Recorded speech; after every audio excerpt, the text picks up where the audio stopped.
किसी जंगल में नीम का एक बहुत बड़ा पेड़ था। उस पेड़ पर एक कौवा और एक गिलहरी रहते थे। वे दोनों आपस में बहुत अच्छे मित्र थे। गिलहरी बहुत मेहनती थी और अपना सारा कार्य समय पर पूरा करती थी, जबकि कौवा बहुत आलसी था और पेड़ पर बैठकर गाना गाता रहता था।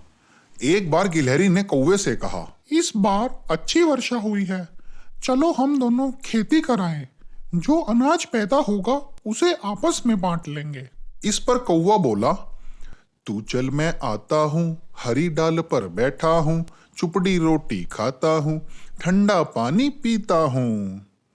गिलहरी अकेले ही खेत जोतने चली गई। खेत जोत कर आ गई। खेत तैयार होने पर गिलहरी ने कौवे से बीज बोने के लिए कहा। कौवे ने फिर से गाना गा दिया, तू चल मैं आता हूँ, हरी डाल पर बैठा हूँ, चिपड़ी रोटी खाता हूँ, ठंडा पानी पीता हूँ। गिलहरी अकेले ही बीज बोआई। शीर ही फसल लहराने लगी। गिलहरी फसल की निराई, गुड़ाई और सिंचाई भी कर आई। कुछ ही दिनों में फसल पककर तैयार हो गई। फसल पकने पर गिलहरी ने कौवे से कहा, चलो फसल काट लाएं।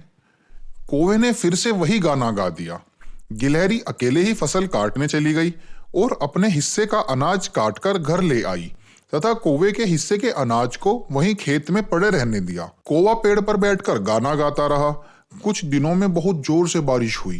कौवे का सारा अनाज बारिश के पानी में बह गया, जबकि गिलहरी ने अपने अनाज का भंडार भर लिया था। कौवे को बहुत पछतावा हुआ। उस दिन उसे एहसास हुआ कि उसका सब कुछ नष्ट हो गया है। तो बच्चों, इस कहानी से हमें शिक्षा मिलती है, मनुष्य को आलस्य नहीं करना चाहिए और अपने काम को कल पर कभी नहीं टालना चाहिए।